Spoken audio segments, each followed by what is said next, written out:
something scared me with the manager yesterday. He spoke about, if I'm not the guy, then somebody else.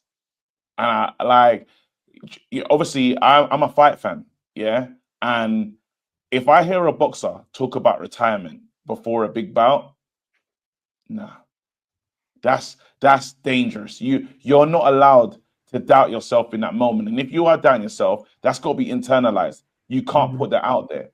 That scared me more than anything. And I'm the kind of person that listens to a presser to get a good vibe of, because you're the leader. At the end of the day, you're the leader. It's like being on a plane and hearing the captain say, "We're gonna die." Wait, nah, bro. You like, even as his plane's going down, I need to hear you say, "Yep," and I want to hear calm. With the pilot voice. You're going to come out with pilot voice. You're not allowed to be frantic like us, because we're the fans that are in our frantic bag. Are you with me? So some of that has been scary. I don't know if he was sending, I'm trying to work out, is he sending a message though? Is he sending a message to Ineos or those upstairs that this can never continue? Is he saying, in the summer, we're gonna do a mad thing, not like a normal, and that's why, to go against Minna's point of, should we get Champions League football? We're there for what it brings us. I agree with what KG said. I didn't like him saying that. That's probably the first thing I really didn't like him saying. Like, don't let us think about a future without you, brother. That's the whole point. You're there. So don't be like, I think his exact words were like, if we can't do it, then other people will do it for us. It's like, bro, what's this if we can't do it? That's not how it's supposed to be. That's good though. That means he's aware of his surroundings. He's aware of it, but it's saying it, it's thinking it and saying it is two different things. He's aware of his surroundings. It's not the first time. It's not the first time he said it as well, is it? Because he said, when he said about the contract, it was one of the first presses, and they were like, 2.5 years, it's not a very long contract, and he was like, you'll know by then if I'm the right person for the job or not. Yeah, but by then, I'm thinking 2.5 years. Even that, even that, he's saying there's a future, isn't he? There's a future. No, but I get, but that's I might not be the right guy. But in that future or in that circumstance, that is 2 summer windows. That's 2.5 seasons worth of football, not after 5. But that's not a lot in the grand scheme of the fact that managers are coming in with 4-year, 5-year contracts. He's being given. I think he knew he was coming into a make or break situation, and him saying that now after the West Ham game, for me, is good that he's aware of his surroundings. I actually like those. Would you guys prefer a manager who says he's successful because he wins an FA Cup here or there? This is a funny thing. You have to lie. Because it seems like fans preferred that, but then not gaslight. They get the truth. Where's the honesty? He has to lie. He has to be able to mix. No, he has to be able to, because you can't just do like him going out and telling the team, guys, we're just focusing on the Europa League.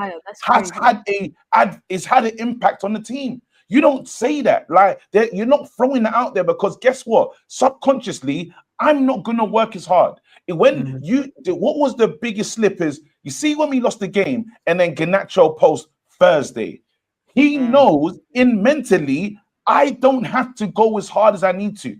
I know that I'm playing this game. I'm not going to go for that tackle. I'm not going to go for the second ball. Oh, he's gone past me. Doesn't matter. You've lowered the standards for yourself, and that's come from above. If the leader says it's okay. If I told my daughter, eat whatever you want in this house, we don't care. Your teeth, you're going to get adult teeth. She's gonna go crazy. But you wouldn't say that, KG. But would you let her eat what she wants? But would you lie to her and say, "Well, it doesn't matter because these are going to fall out. Hold on a second. These are two separate. If you don't brush consistently, all your teeth. Remember when your parents used to say your eyes are going to go square if you sit too close to the TV? That's a lie. That one happening. I remember my parents. They said to me, if you eat carrots, you can see in the dark. That's bullshit. Great lie. Carrots great as well. lie. And you had to. It's not great lie. It's not great lie. I don't eat carrots now. Hold on, KG. What he said was he had to protect the players because of injuries. Okay, that is not an excuse for players stepping out on that pitch and not giving it their all. I'm saying there's a standard. Not an excuse for it. I think there's a standard of, and people can disagree with me if they want. In it, end of the day, I'm just saying, a leader, you can't sound and move like that. It's important. You set the standard, you set the tone, and I'm looking at you to know where I go on. That's as simple as that. And then when I see a chinks in, if I see someone that's meant to be strong and see chinks in their armor, I'm looking at them thinking, fucking hell, mate. Because I got to follow you. I'm here for you. And you're looking like that. Get out. If I'm KG, if I'm going to war, yeah, I'd rather my sergeant tell me straight up, listen, I can't back this beef, than for us to go to the front line and suddenly he's hiding behind me and I'm getting shot. What if I did this a couple of weeks ago, yeah, with bullets at the front, and it was bad for me. Yeah, it was. What happens if he starts crying before the beef? He starts crying. But if he's coming to the battlefield with me, that's okay. We'll cry together. If he wants people to run into bullets, he has expressed this multiple times. He wants people to run into bullets. But now he's using me as a shield, and he's hiding behind me. Yeah, Amorim is including himself. That's all he's doing. Is he's including himself in the blame instead of passing it off like a certain other manager who you wanted to keep. By the way, he's putting himself involved in every single decision that happens, and every bad thing that happens, he is never shirking the responsibility of it. He is saying we're all going to die. He said it many times. He talked about the culture. He said, I'm not talking just about the players. I'm talking about me. I'm talking about the team. I'm talking about everything.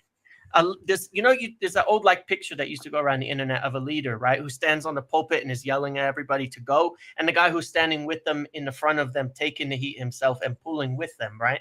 And that's the difference between good leadership and bad leadership. The guy who separates himself from the group and says, no, my hands are clean. We lose. It's all of you fault. It's all of your fault. You've been in a work situation. You've been with managers. You've been with people who lead that way, who talk that way. It's everybody else.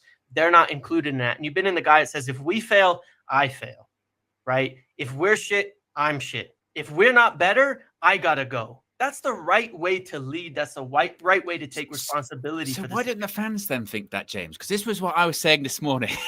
And when I brought this up this morning, because my wider point was, and we'll get to super chats in a second. We've got 1 million of them. But because this is good. For some reason, and I think it's maybe the antithesis of player FC, that we've gone too far. And this is the mistake we didn't learn with Erik ten Hag.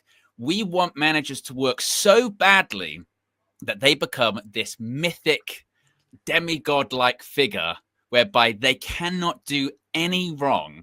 Like we lost yesterday, yeah? And it'll be, it's not on Ruben. It's not on Ruben. And you go, well, he is the head coach. Like there has to be percentages here. By saying that, well, look, it's a difficult situation and there's sympathy. You can have sympathy, but also criticize. Like they don't get this blind pass. And we spoke about Ineos. They've come in. We're 17th, 16th, 17th. If you'd have told us that a year ago, you'd be like, absolutely no way. That's impossible. Everyone will have to go. We know the players, they're terrible. Yeah, they got to go. Big clear out in the summer. But also Ruben Amorim, like you said, if you're a leader and you're going, look, if we don't get results, that's on me because I'm in charge of this lot. If we don't get performances, that's on me because I'm leading the training sessions. Why do we as fans then get our backs up when natural conversations and questions get asked about the coach because he's the one in charge? Are we allowed to do that?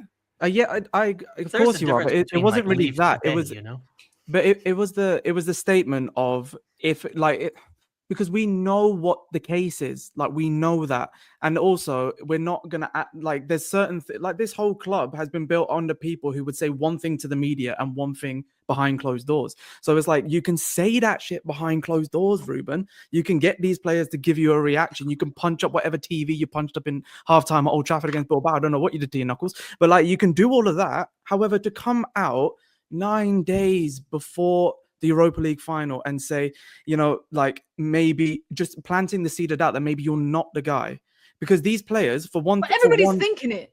Yeah, but it doesn't matter if everyone's thinking it. So why can't you say it? Why say it? Because there's no PR though. Why can't you say it? You just want him to be perceived as the person that's saying the right stuff in public. I don't care if he says the right stuff in public, as long as he's just being honest at all times.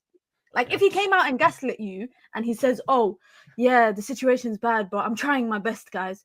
Well, that would piss me off.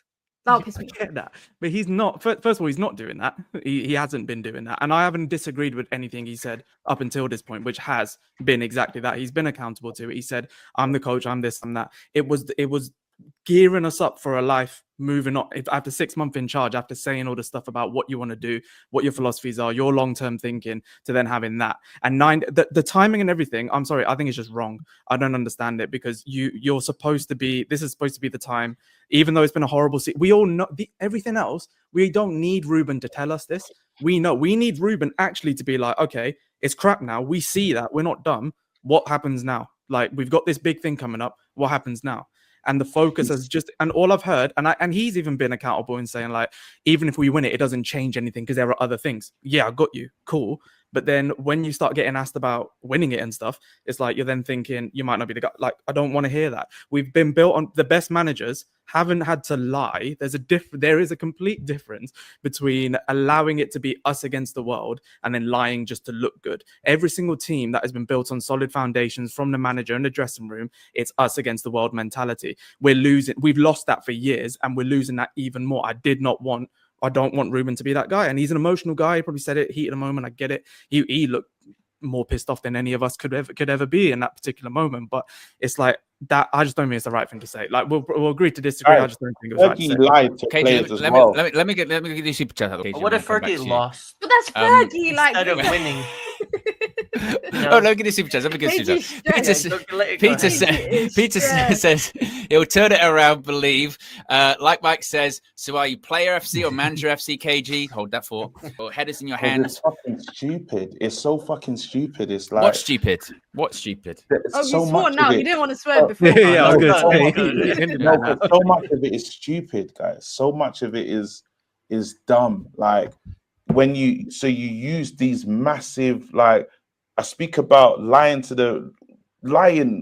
there's a correct time when you can admit truth. However you want to break it down. If Fergie says to Paul Scholes, don't think it's the game for you because this, that, and the other, and I want to save you for this one, that's a lie. He just wasn't playing it. You're dropped. It's okay to do that with you're the leader, and you have to look after the dressing room, and you have to almost create a standard. These guys are good at chucking it in. So yes, the manager can say, well, I'm not really focused too much on these games, but these men are so used to downing tools, they will. So you can't give them that you can't give them that space. But what we do in this is, you lot are hearing me say something else. The manager right now, in the last 5 Premier League games, we've got 4 losses and 1 draw. He can't be blameless in this. He has his parts. This isn't new from you, actually, by the way, because I remember, KG, you said something similar when he was saying the stuff about Rashford. I remember you saying that he should lie, basically, in that part, didn't you? Because you were saying, if you've got issues of someone, basically don't play it out in public, basically. Don't play it out. So this is not You've got to be like, this is, but then the funny thing is, when you hear, and maybe this is the fan of me talking, I don't want to hear that type of weakness when it's here. You see that feeling that you get, like Ten Hag knew whenever, and it didn't always work, but that speech, we go to Wembley, we go and we don't do it. Like, you feel something like, oh, let's go. Yeah, go down in a minute. Go down in a minute. But then the other games, it worked. You still needed that battle cry of, oh, we go to Wembley and we're going to beat them. I'm not saying Ten Hag was a great manager, but you don't want to go in weak. Go in strong, at least speaking strong. And if you get thumped up there, you get thumped up. But don't go in defeated saying, I don't even think Champions League is for us. What? 9 days away? Big man, I ain't got time for that. That's like me getting married and someone saying to me, are you sure? Fuck off, are you sure? What do you mean? Don't you think you might be connecting things that aren't connected, though? Like, you think they have anything to do with the public and a private speaking between a team and how they lead and how they manage and how they do all of that. Like let's take, for example, Casemiro, right? Not long ago, Ruben Amorim was saying publicly he doesn't have a place for him. He's not playing because he doesn't have a place for him. Now you see the reaction to Casemiro coming off after scoring against Bilbao, because in public and in private are 2 totally different things for everybody, including Ruben Amorim, no matter what he says. And I think very, very much too often we're connecting the dots between what is said in a press conference or the 655th interview of the season for Ruben Amorim and what he's saying in public to these players and what goes on there. And at the end of the day, it's winning or it's losing. When someone is winning, you sit there and we all do it. Humans are pattern recognition machines, right? So when someone is winning, you look at everything that's going on and you say, that's why they're winning. No, it's not. When someone's losing, you look at everything and say, that's why they're losing. No, it's not. We don't know, frankly, right? Because there's so many different managers with so many different styles, so many different people doing different things, right? So I don't even disagree with you, in respect of what you're saying. We don't have any idea if what that was said is anything better. We don't know that he might not feel, look, the players here, I need to make them feel guilty for being criminals and giving up on these games by saying things the way, because then they will fight for me. They will fight for me